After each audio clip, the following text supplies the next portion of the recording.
Hey, I'm just going to be talking briefly about sort of my piece of this larger set of sessions, which is about AI and ML systems, which takes me back to my quick intro. So I'm working on AI and ML systems at Meta right now. I was at Microsoft and in various other product capacities over the last 25 years or so. And I have been working on the best way to boil down some complex concepts. And so Justin is here today for one of the active sessions, a portion of the sessions where we'll actually do an activity because there's no better way to understand and like funk the complexity or like mystique of something like AI and ML than to build something. So with that, I'll turn it over to you, Justin, if you want to give a quick intro. Perfect. Yeah, so my background, I've overlapped with a lot of the different eras of machine learning. I was a data scientist before there really was a word for it. I was just somebody in grad school that was good with R, programming language, and then that just completely evolved into all these different industries that are completely dependent on data analysis for making them work, including search, and probably most importantly search. And still, like, most of my knowledge is sort of constrained in the search application sphere. There's now all kinds of new AI spheres, agentic interactions, and you've got robotics. I have the perspective of kind of seeing the goalposts move, as we've gotten better and better working with text of different types, and different tasks and goals became solvable and achievable using models of different sizes and shapes. So my background was I'm listed there at Indiana. I was the second informatics PhD awarded, and did a lot of work on analyzing social and acoustic components of music. And I started the first machine learning software as a service company as a co-founder there. We got ruthlessly crushed by Amazon and Microsoft once they started scaling up. But then I went and Salesforce hired me, and I built out their data science and search teams. And now I'm in, I don't even know what act this is, but I'm recently joining. I've worked with, I worked on a startup with the former director of Google's AI cloud, Manish Sanani, on a AI privacy incubator. And then right now I'm working in the healthcare space for supply chain logistics for hospitals.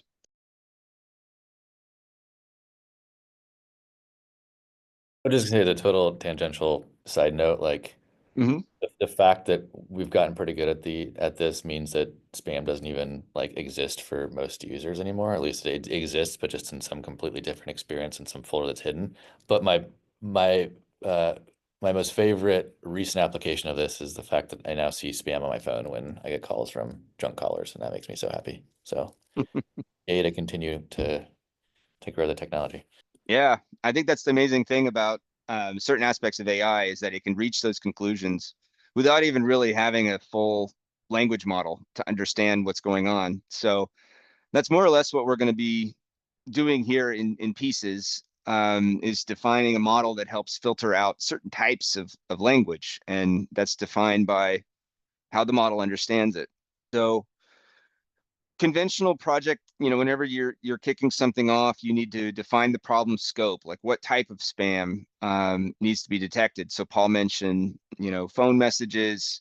I'm going to stick with email just because it's kind of a tried and true, and there was plenty of good data for it for the example. And then the other thing that constantly comes up in ML is like, what's the cost of failure? Does it matter a whole lot? Like, I worked in recommender systems for a long time, and we would throw out ideas of books to read or movies to watch, and the precision requirement there was way more lax than it was for search. So that's I think with the understanding that trade-offs between false positives is one that it's really helpful for a project manager to communicate that to the engineer, because sometimes they're working in a context they don't really understand. And so in this case, the idea of a false positive and negative is like, what's the cost of a spam message getting through? Honestly, not that big a deal. Like, the idea is here, we want to deflect the vast majority of it and not overwhelm the user. But if something sneaks through, we really want to avoid, we don't want to lose a real message. That's one of our main criteria. And so the other angle on that, that's like, I honestly think that's the number one thing to figure out first. Like, what are we trying to define as a good model? And then you got to go out and get some data, and you can, go find it. I think that there's a lot of stuff online. There's a lot of stuff that's, in examples. They're wonderful places to start, but honestly, if you want to really improve your model, you've got to ask yourself, like, how can I generate data for it, in a way that, how can I give it examples that are pertinent to what I'm actually trying to do? Because all the other data is going to be very generic and biased, and it probably won't align very well with what you're trying to do. So, Yeah, um, just yeah. speaking about this problem at scale, the Meta, and I would wager it's the same thing at any company. The two biggest costs are access to actual machines, meaning the GPU that we use to fund and run the models and train the models, and Hmm. the cost of labeling, which requires humans to actually go in and annotate whether something It's is right huge. or wrong. It's massive. Yeah. So if So we can those are find like, that stuff for free and it's already been vetted, that removes a huge cost. it's usually the first conversation I have is like, what kind of data can we get that actually solve this problem? And generally, sometimes people hadn't thought about that yet. And then I'm like, okay, well, you need to go off, get a budget for some labelers and come back in 3 months, and then and we can move forward that way.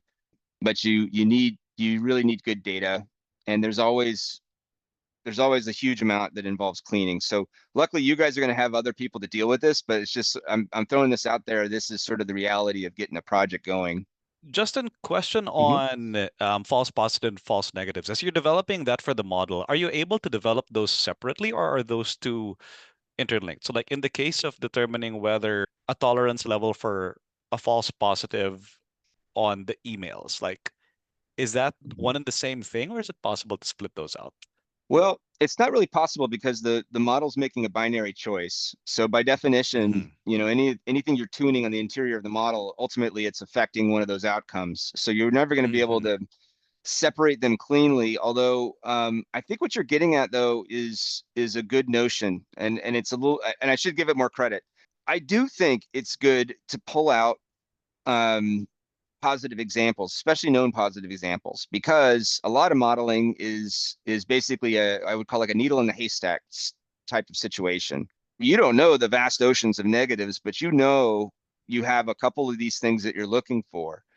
And so that is where I definitely would step in with the very best of my, manual data curation capabilities, get a good gold data set of, here's some things we're looking for, and then just find different ways of throwing junk at it that's appropriate, whatever, Hmm. and then scale that, or change that or mutate it so that Hmm. it's borrowing aspects of the good data, so you can understand kind of like what how that model is responding to noise. Interesting. Those are very valuable, and that's not something I'd expect a manager to do right away, because you have to have the engineering team kind of know how to pull it off. But Right. with a skilled team, that's definitely something they should be able to handle. Got it. No, that's great. Thank you, Justin. Yeah. Good, really good question. I love these questions. This is a great class. Okay, so we're at. I'm a big fan of augmenting data. I usually try to give at least like one special session where we talk about like what other data could we use? What would be related to one of the outcomes? So, um, in search, we actually found out that, when you were, and I worked at Salesforce, so when you were searching for, deals, that you were assigned or related to, the algorithm for it was almost not even a search engine. It was just looking at which deals were closing today. And so that one feature, if there was something closing today, that was a sky high, like, feature to add to the search signal. And so talking through like what are the use cases, what are the tells, if something is, a known positive case, is there an easy way to understand it, and can we extract that as data and feed it in? Because it's always better to do that than it is to do a sophisticated model. So, having a good, data augmentation, conversation is, I think, always a huge win. And it takes strong management to do that too. Okay, and then feature engineering. So there is some part of this pipeline where you're going to be reading the raw data in, and then you're going to be producing stuff, metadata. Your data scientists will be producing these kind of structured um, features, and then the nice thing about that is they're really kind of building a toy box for the model to pull from and use in as signals. So in NLP, there's word frequency, n-grams, TF-IDF scores, and embeddings. And I'll talk about all these in turn. It's incredibly complicated because there's two distinct generations of NLP technology that have almost nothing to do with each other anymore. And it's the old TF-IDF style, which is search engine technology, old Google stuff. They were the best at it. And then there's the newer embedding style NLP, which is maybe not as fast, but it's way more abstract and can handle more sophisticated use cases. So TF-IDF is very useful, and TF-IDF incorporates this notion of entropy. I still think it's worth knowing. But on the NLP side, like it's the needle is shifted towards neural networks and embeddings in a pretty big way. And that's, by given all the interest in ChatGPT, et cetera, like that's just where the market's going. So that's what we're choosing to kind of work on today. And then we're looking through, one of the things, I always like to do.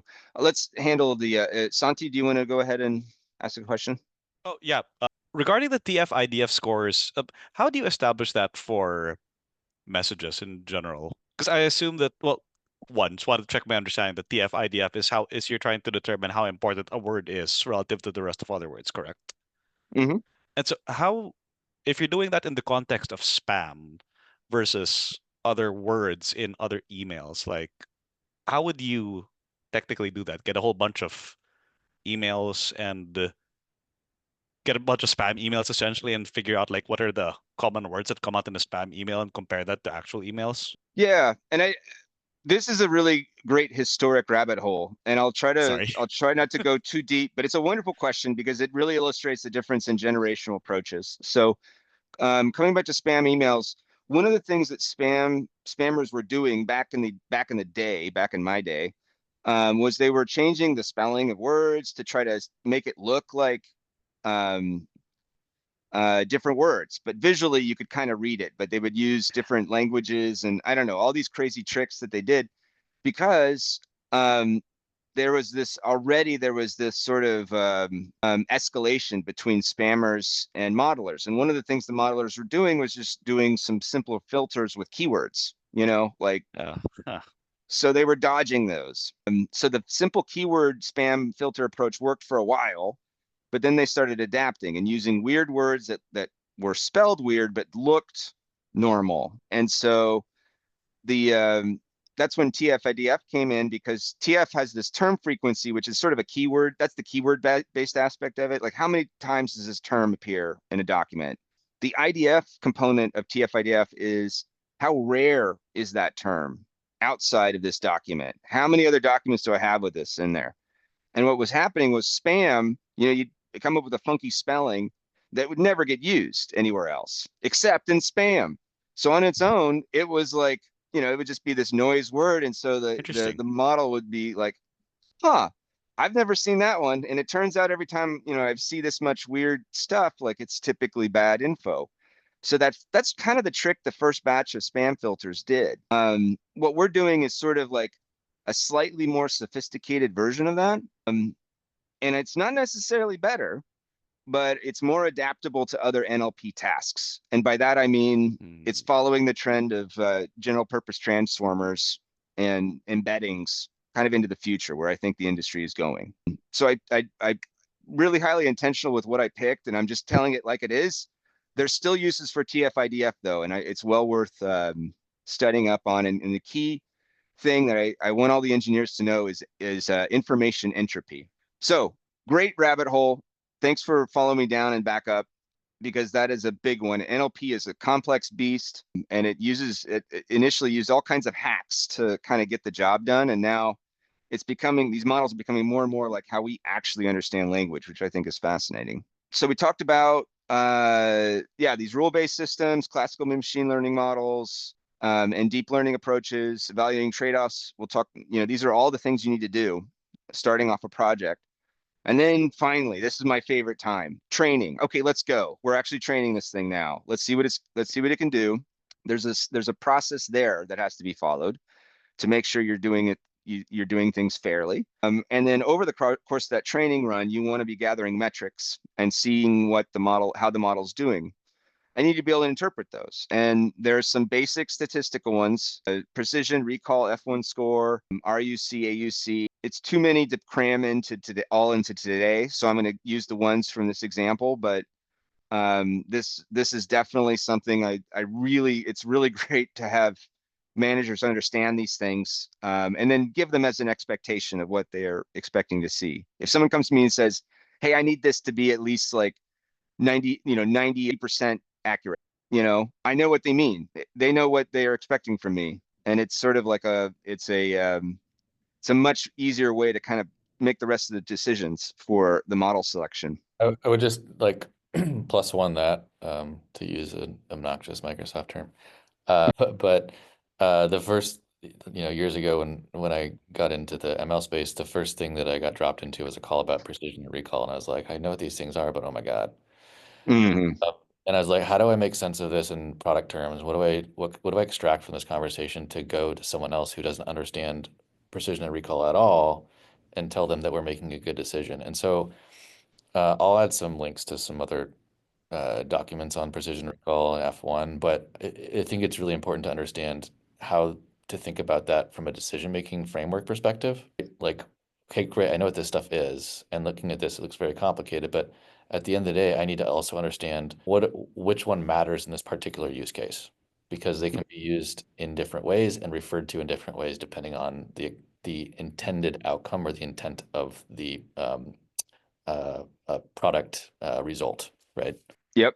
And in this case, we'll be using accuracy. I'm highlighting this precision recall page, but I mentioned that needle in the haystack concept earlier, and it's where your classes that you're trying to label are skewed. You've only got a handful of positives that really you're interested in. Those are the ones that you're trying to hit on. Rest are negative. And the problem with accuracy in that context is that accuracy is a combination of your performance on the true positives and the true negatives. But if you're calling that you're saying like, hey, most of this stuff, like if you're looking through hay for the golden needle, you'll be like, hey, I'm 99% accurate on finding hay. And you're like, I don't care. Like that's not, as a PM, you could say, look, my job isn't the hay. My job is the golden needles. Like, how do we focus on that? Like, how do we get the metrics aligned on that? That's when you need precision recall. And I think like that's another thing where if you're going into a pitch on kind of what you need and like what your expectations are, knowing whether you've got like a balanced classification scheme or a binary is probably the easiest, but a balanced class where it's like class A, class B, class C. If they're all pretty well balanced, you can still get away with using accuracy. But if you start having one class that's predominant, or if you have a lot of noise or anything else, you need to go to precision recall immediately, just so that you know what you're really concerned with, how precise are you with guessing the positive case? Like that's your main concern. So anyways, going back to this, these are like, I'm just emphasizing these are really things to follow up on and learn as much as you can. So defining the scope. So this is where I think within this narrow ML context of just choosing the modeling right now, this is where working with the team, they'll try to figure out like, well, what can we do? What are the tools that are appropriate for NLP classification? And so these are, in my mind, the big four, and really the only four that I would consider. There's other edge niches and edge cases, and if you're in one of those, you'll know it, and you'll know someone will tell you, oh, by the way, we have a weird, like maybe certain legal domains have some specialization of these. But the first is TF-IDF. These are all linked to Wikipedia, so I recommend just kind of browsing through these. And And really this TF-IDF is sort of like an evolution of basic term frequency. So we're looking for, how to characterize documents and understand them in terms of like the rareness of their words and the specificity of their words. The next kind of level of evolution in my mind is this notion of a word embedding. And these were kind of like the first thing that happened in neural networks that made people say, oh, well, maybe the old TF-IDF ways are not as good. So word embeddings came out. They have this, I'll go ahead and click on this link. They have this notion of, being a point in space. So like the word France and the word Paris and the word Germany and the word Berlin kind of understood in one sense in frequency space, and like how many times was that word used. That's how we'll understand the document.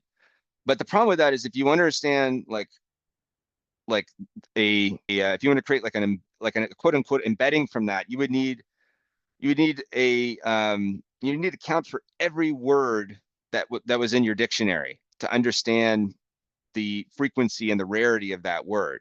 And so what word embeddings do is they take that super long width where it's every possible word and every document is saying how many it has, and it's collapsing that so that they all now are in sort of a floating space where France and Paris, because they're used in the same context, they kind of occupy the same space. And I'm using very fuzzy words because the math on this gets pretty messy, but it's where you're moving from a frequency space into sort of this relationship space based on frequency. And what happens is it collapses that I would call like almost, hundreds of thousands, millions of billions of words even down into like 512. And what it's doing is that all those little random words, all the spam words, they're not important. They don't show up all that often. So we kind of force them to share space with something else. It's like packing it in a box. And by doing that, you preserve a lot of that, the edge of the distribution. And then you also preserve, the core of it, the core, all of the relationships of these words. And that's just word models. And they're pretty simple, and there's a big step in understanding them that occurs.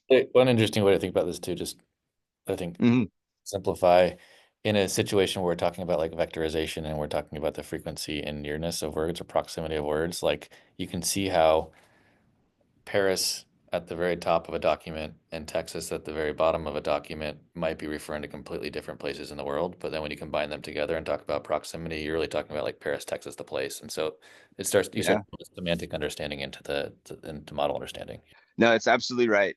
And I guess the other key thing is that you can build with it. I think word embeddings are where this thing starts feeling like magic to me, because you have this strange space the models learn to describe all the items in it, and then you can start adding them together. So you can if you want to have like a hybrid meaning of Paris, Texas, you can literally add those two vectors together, and you get some kind of representation of it.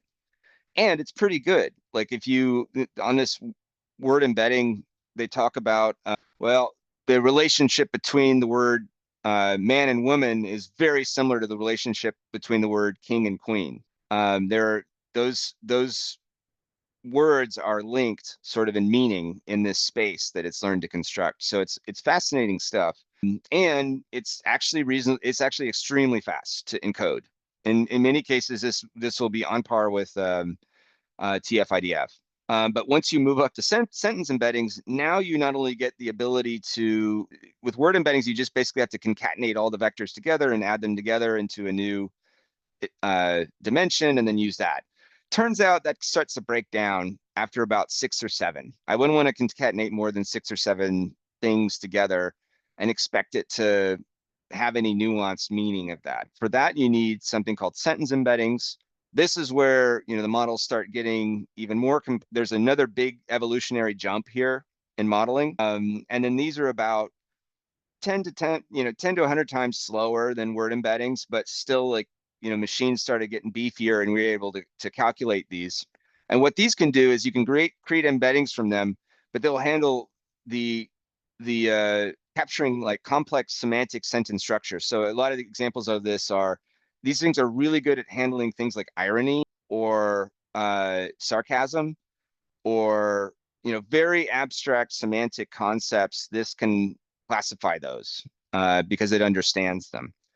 Because it uses its space to kind of organize those kinds of patterns that it finds. So once again, another evolution of this abstract dimensionality of words. Then you get to transformers. And transformers blow my mind because now, and this is very much the frontier, but now like you can give the model instructions and say, basically, here's all this extra preamble, and then here's this data, give me the embedding for that.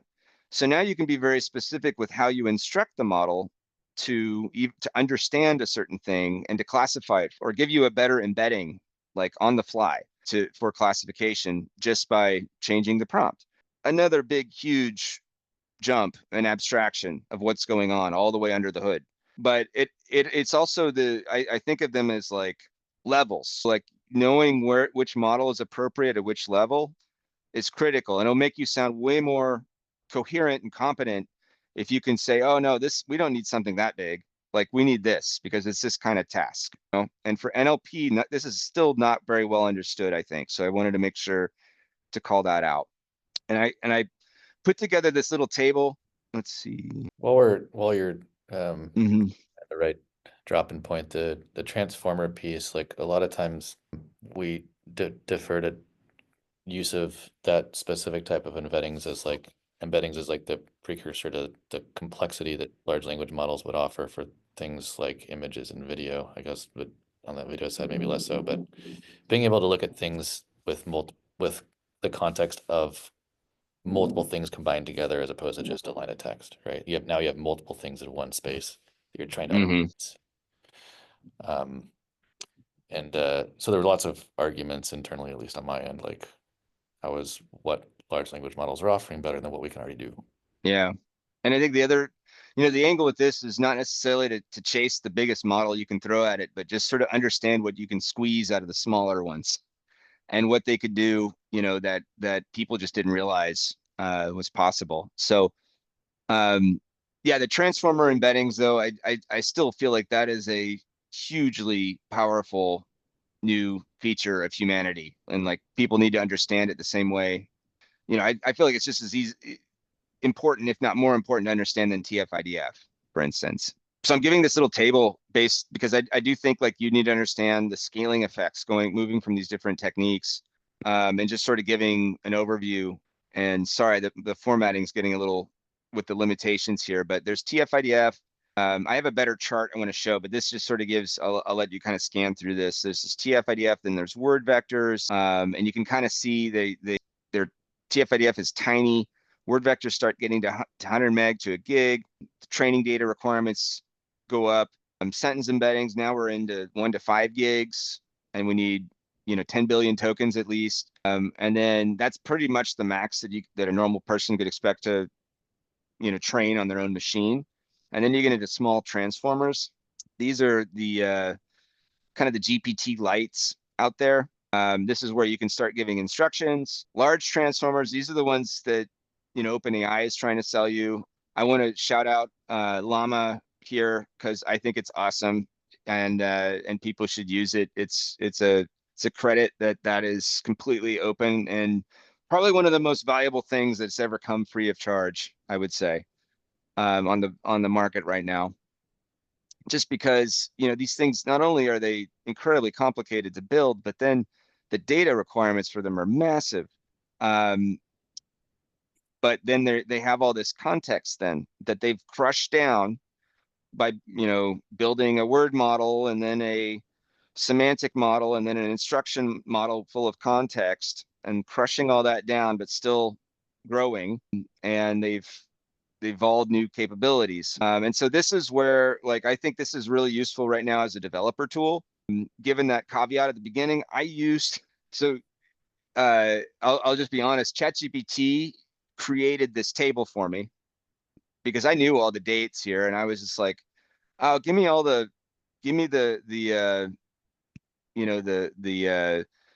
typical size, the dimensionality, compare them across each other. And it built this wonderful, wonderful table for me. So I wish I could take full credit for this, but I'm not normally this detailed with listing out tabular information. Really quickly to Mhm. put a product person lens over this, the stuff that I consistently am having conversations about, transformers, embeddings, and understanding the primary measurement methods, precision recall and F1. If everyone has a decent understanding of that, you're in pretty good shape to have a conversation about trade-offs. Absolutely. So this is the last little presentation on this whole comparison. This is something else that like ChatGPT generated, and it just blew my mind.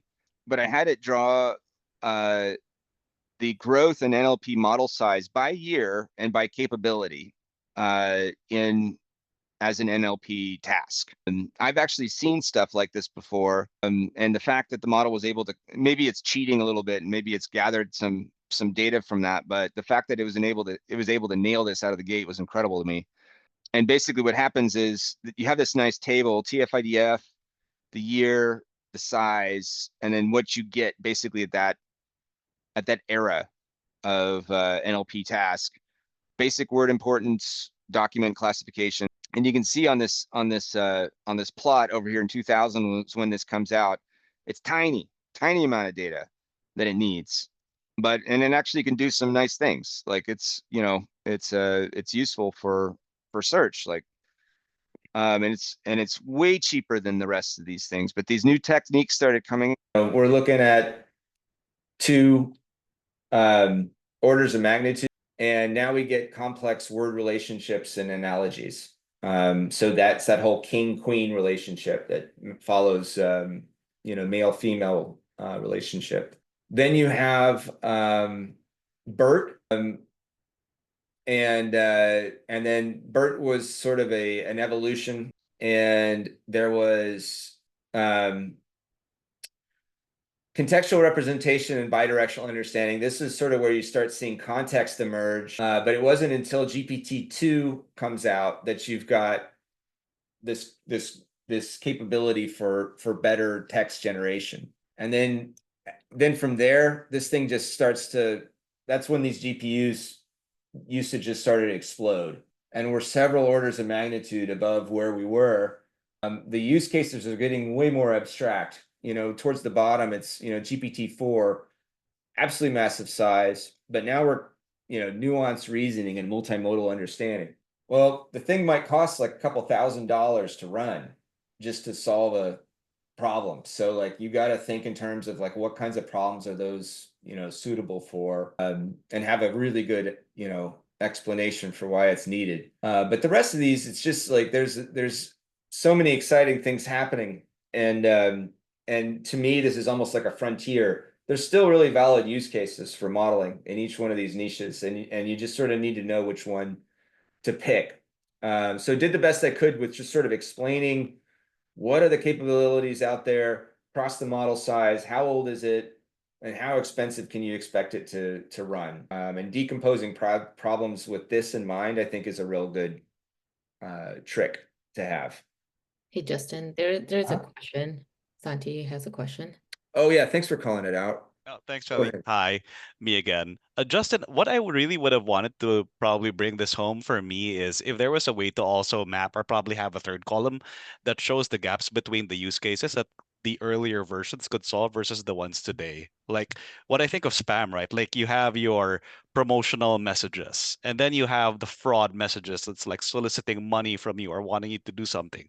There's Right. spam that's like trying to do and detect like, um, fake identity and trying to fish you into that. And so like the way that I'm thinking about it is the earlier models probably weren't as good in being able to detect some of these more complex messages versus, like where you're getting to where we currently are today, that you maybe the GPTs now of the world are able to now detect those better. And so like that's what I was hoping to see beside each of these. Like, for example, if I would go, it's word to Vec in 2013 doing word relationships, word analogies, well, like I'm just making guesses about what you could detect easily back then. Like promotional messages were probably already possible at that point, but probably not as good yet on detecting fraud.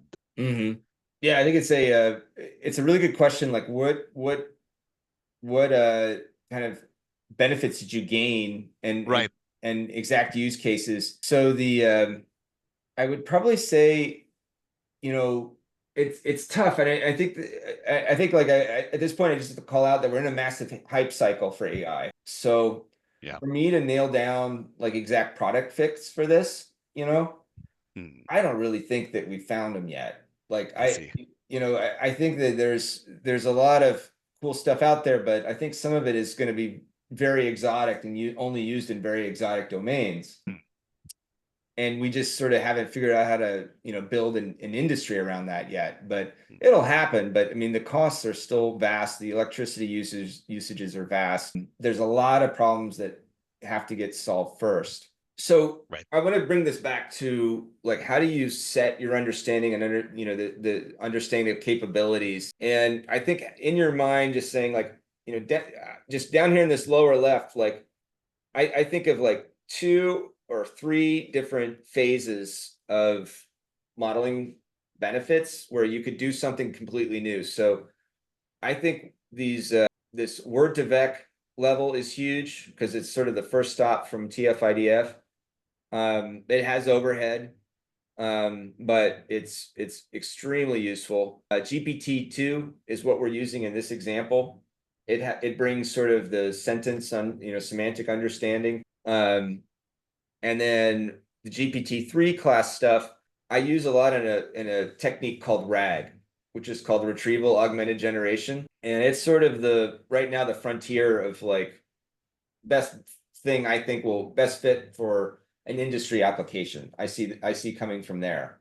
And but that's kind of beyond the scope of this early class. So I kind of want to follow through with the rest of this simple example. And then if there's time, I'd love to I can handle more specific questions about what comes after simple classification. So okay, we're jumping back into like the notebook mode. This next step is basically all about how to install these different packages. I'm just going to touch on a few things because I know not all of you are technical, but I wanted to highlight for some of you things that I think are worth learning. And one is this Polar's data frame library. I see this as being a proper open source replacement for Pandas, which was one of the original kind of ML framework components that you absolutely had to have. So right now, I think Polar's is looking better to me. I'll give reasons why. Sentence transformers and all of the Hugging Space stuff I love it to death. I use that a lot. And then PyArrow, if you're an engineer, you typically have to worry about things like data serialization. And PyArrow is a huge improvement from what I used to have to deal with you know, dealing with like raw vectors. Because with all these embeddings everywhere, you've got to store them somewhere and you've got to analyze them. And there really wasn't a standard format until recently. I'm going to skip all this, but the installation instructions are there for Windows and Mac and Linux, but I haven't run Windows. But at the end, you should be able to launch Jupyter Lab, and I have it running over here. So this is what it looks like when you're running.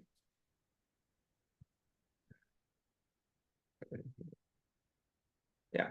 So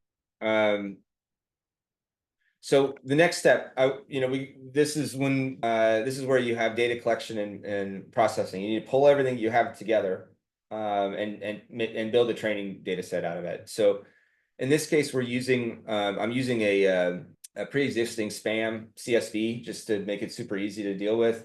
This is actually from my former company, so it's okay to pickpocket from their GitHub repo like this. But and then this is a really good technique to use. Is called glimpse function off of a Polar's instance, and it tells you what columns are, you know, how many columns, and then their type, and then gives you some examples, you know, from in there. So in here we're calling the spam, and then if it's not spam, we're calling it ham. So it's ham or spam. And then what follows is these. I can change the orientation here. So now you can see a little snippet of the message. So there's hams, and then yeah, here's spam talking about free entry. Ham. Okay, so that's the data. We've got our labels, and it's good. I've teed it up completely. We've got the labels of the spam and the not spam, and then we got the message. So feature engineering, this is where we're going to be doing embeddings. And I like to use, if I don't, unless I have a good reason not to, I like to use mini LM as a really nice lightweight sentence embedding model. There's other ones called SentenceBird you can use, but this is the one, kind of the best one for a bunch of abstract reasons that I recommend for now. And mainly it has to do with like training data. Like there's one of the nice things about these is that they're older, so a little more refined than some of the even older ones. Okay, so and then what we're doing here is just the command to add that embedding in there, and this is the command that adds this is the command that actually encodes that embedding. And then we save it back to this variable, and then we turn that variable into a new column, and we say, voila.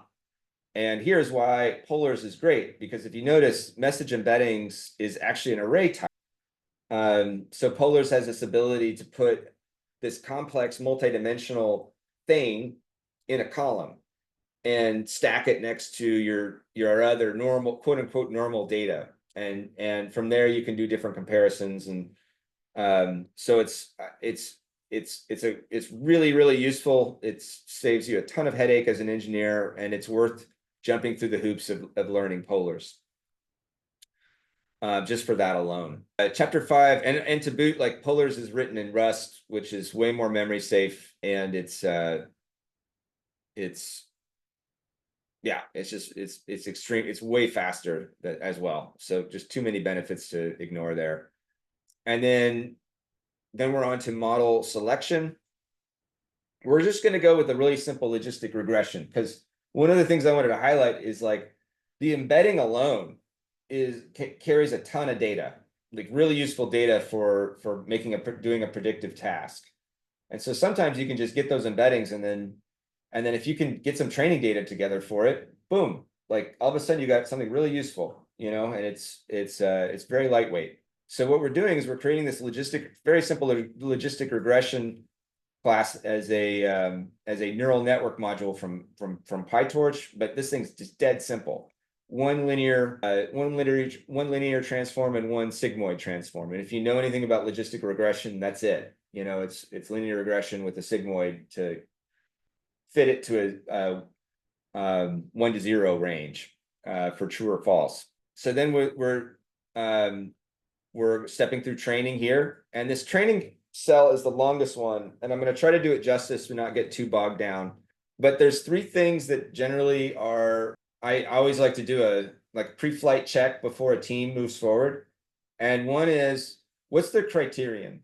So I would expect to I'd sit down with a senior guy that's running it, and I'd be like, what's the loss function that you're using? And is it appropriate for the task? Are you doing logistic regression? Are you doing multi-class? How are we evaluating things here? Second thing is, I'd ask them if they're going to use the Atom optimizer or not, and if not, why? Because usually most optimizer is the as a gradient is defined in this vector math. What it does is it just tries to optimize that loss function and take a step up a path towards getting a better function. And so Atom is used most of the time. If they're using something different, or if they don't know what Atom is, that's usually a warning sign. And then epoch is the number of complete passes through the data. And this is just another thing I've noticed. Generally, like this, depending on the task, it doesn't need to be that high. So most of the time it's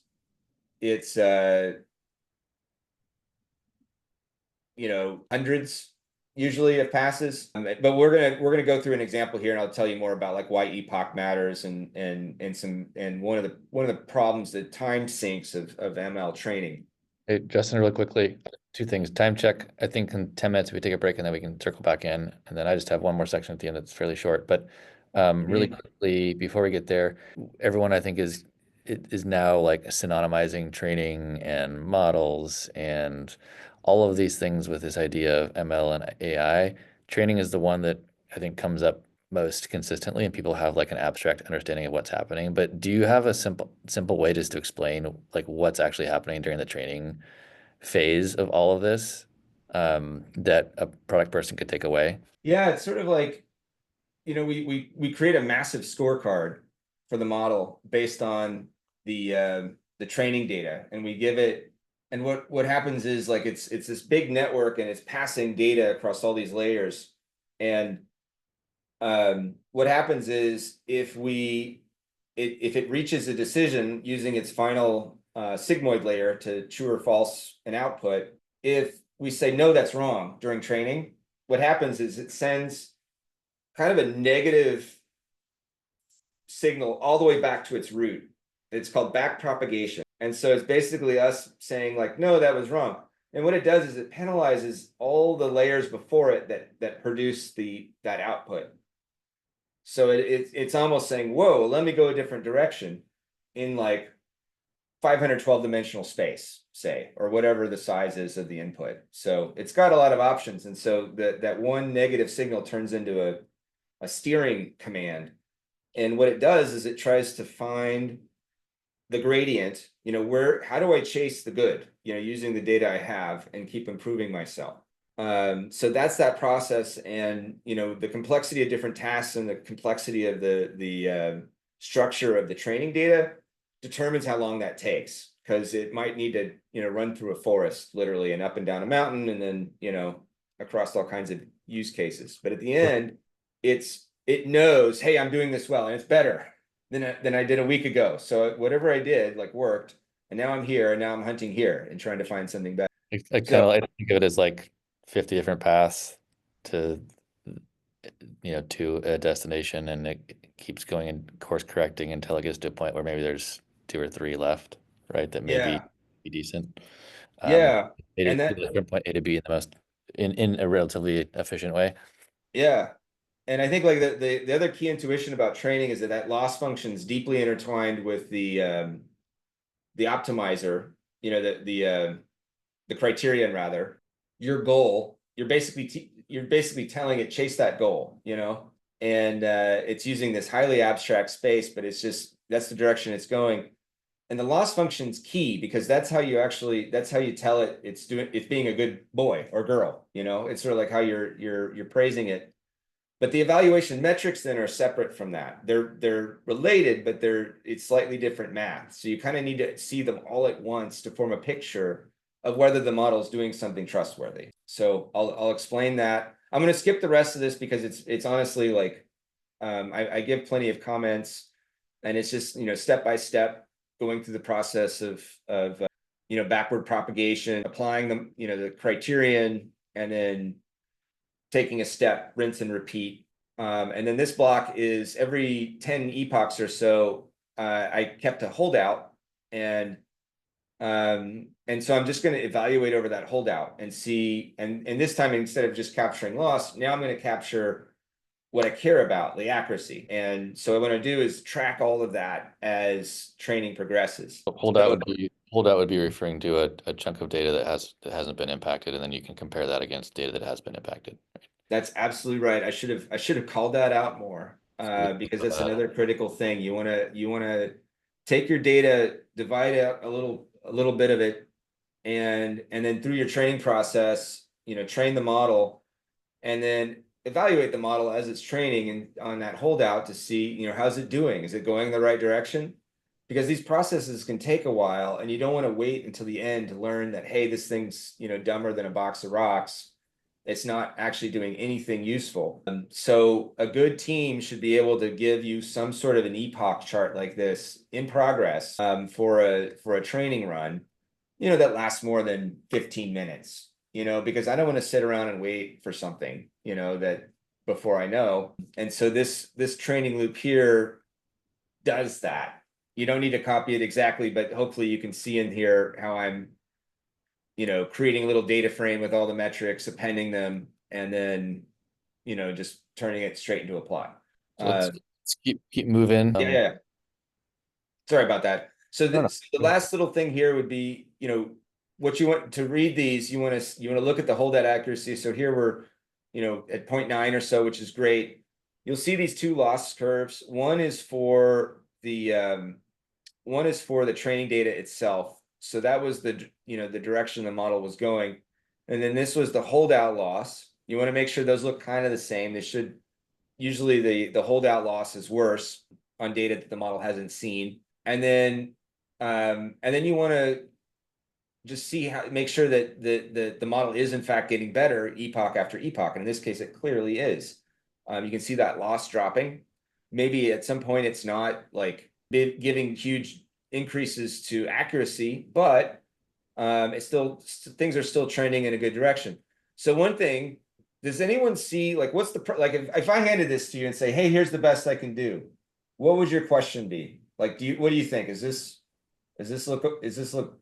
model look done? Does anyone have any thoughts? I was just going to try to shoot that out there. I was gonna say, it doesn't look like you flattened that accuracy line yet. Yeah, exactly right. Look, this thing's still learning. It's still dropping, baby. We still got some work to do. So what we can do is actually, let's just solve this here. We're gonna change that to, actually I might need to run all these cells, but it's only gonna take a second. Well, let's just see if I can get away with it. I think this is loaded from earlier. Justin, there's a question in the chat while you're running it really quick. What's the difference between holdout loss versus holdout accuracy? Good question. So holdout loss and holdout accuracy is, we've taken aside this bit of data as our sort of our quality control set. Let's call it our quality control set. And we want to, as the model is training, we want to hold that out. We don't want to give that to the model for training because we don't want it to cheat.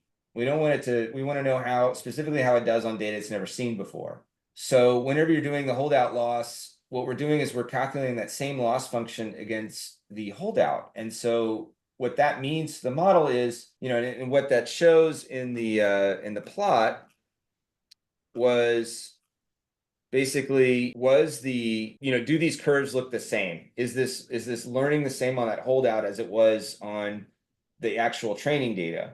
And if it's not, then you say, oh, did I mess up my holdout?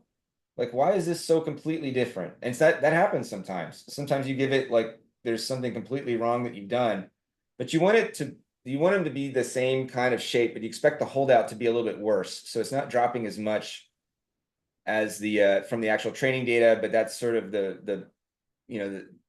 this is sort of the horizon for how well your model can know the unknown. And then with the accuracy, this is all still rising. So, like, of course, this is throwing an error on me right now. Andrew just ran it at 500. It evens out. Okay, I think it's Andrew. You get the gold star award today from your humble teacher. But thank you very much for that. That was the punchline was that, yeah, you need to run this thing longer. It has that loss still has some ways to go before it rounds off and flattens out completely. And I always like squeezing a little bit of toothpaste from the tube, whatever you can get, just why not do it? It's and knowing that and then knowing when to not go any further. That those are really good, management.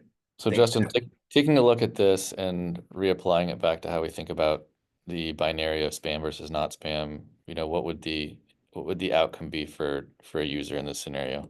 I would say the user would probably be like, this is pretty lousy spam classifier, mainly because I think you could probably do better than 90% accuracy in this case. And honestly, I threw this together. 90% is pretty decent for some cases, but I think at this point, then the product manager would say exactly that. You're like, hey, this is a competitive industry. Where do we get some extra percentage accuracy from? And then hopefully one of your data scientists or whatever say like, well, how about if we include the sender's email or like some of the header information, and we create a feature from that, because that's another big part of this that I'm not using. And so a lot of times you need to kind of push the model as far as it can go, but then kind of see, oh, we're reaching the end of its ability to predict. What else can we bring in? And then the cool thing about, and really the powerful thing about neural networks is all you need to do is create those embeddings, and you can stack them together, make them wider, and then present them to the model with the same, same functions defined, but you're just giving it this extra context in embedding form that it can understand, and then you can still use simpler classifiers on it. So there's all kinds of things you can do to kind of engineer pretty sophisticated engine that ultimately is just kind of like a logistic regression on a bunch of embeddings, and that's a really useful trick to know when to use. I think in like maybe like in 5 minutes we can take a break, but I just wanted to like circle back on a practical example from last week. I think, and forgive me for the totally botching the name and who worked on it, but the airline issue identification fleet AI. Mhm. Who was working on that one? Sorry, it's Ronald, Emily's team. That one just kind of popped up as an example of where we would think through, like, so just taking this back to the lens of a product person, if we were having a conversation with an engineer and we were using that particular example as a starting point, we might go in and say, okay, what's our tolerance for failure here? Is it high or low? And then from there, we would, if it should be low, right, in the circumstance, because the byproduct product is very negative. If we get a false negative, false positives are okay in this instance, and that we are identifying potential issues with an aircraft's mechanics. Cool, we go and take a look, no problem.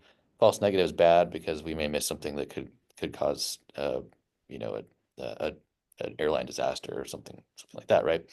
The reason I'm bringing this up is that's how we can start to think through identifying goals. And while there's no expectation that anyone here, unless you're planning to go into like deep ML architecture, would have to have conversations about epochs or things of that nature, there is an expectation that we go in and make a determination on like what is the precision and recall level or performance that we're comfortable with in order to get desired results. So that would be like, hey, is it 90% okay? Is 20% okay? And then we start to think through how making adjustments to the model impacts those outcomes, and those outcomes would be relayed in a precision recall or F1, and that directly impacts the end result of the product or the product you're trying to build and its impact on the user. So just kind of trying to connect the dots here a little bit.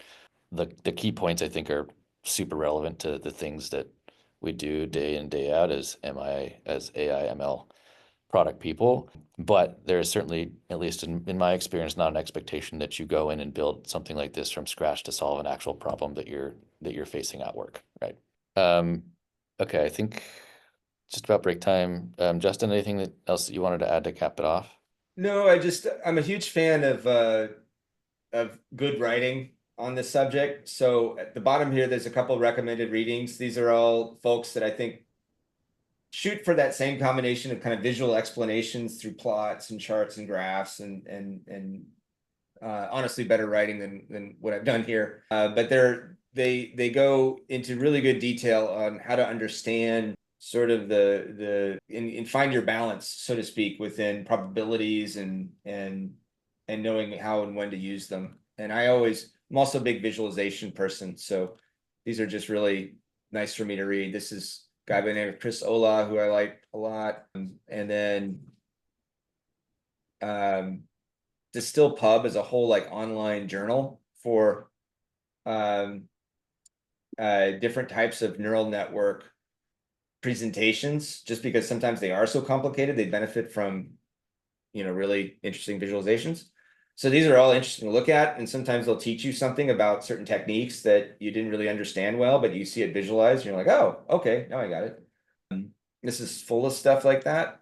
And then there's this really nice R2D3, they're like a visualization statistics studio, and they did this great scrolling animation of kind of how to understand, especially, when you're working with multiple types of data, how to carve up that data in different ways and how modeling helps you do it. And then how visualization helps you kind of interpret what's going along after the way, during the process. So this is really well done. Just have to give it a shout out. And that's about it. Paul, back to you. Cool. Thank you, Justin. That was awesome. Again, I don't think anyone here is expected to, I would go experiment and build out this detection classifier because it's super cool, but there's no expectation that you take every piece of this and then reapply it to what you're doing as a product manager. But what it is super critical about this, number one, is like this stuff is complicated, but there is a process to it, right? There's a start and an end point.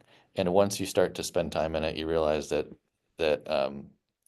it's manageable, right? And particularly just learning how to have conversations with engineers about the core components, which I think we talked about, just the metrics and the trade-offs and the metric space is really important to understand some of the basic technology that's servicing this work, the transformer conversations, the embedding conversation, and then some of the history of that. But at the end of the day, it's going to be having a conversation with your leadership or whoever's giving you your paycheck, and trying to take those business expectations and channel that down to the engineering team, and vice versa. So being able to have a conversation with the engineering team about like, hey, what does shipping this actually mean from a perspective of engineer in terms of like performance of the ML model, and what's it going to cost, and how does that circle back into the core priorities of our business through the next 6, 9, 12 months.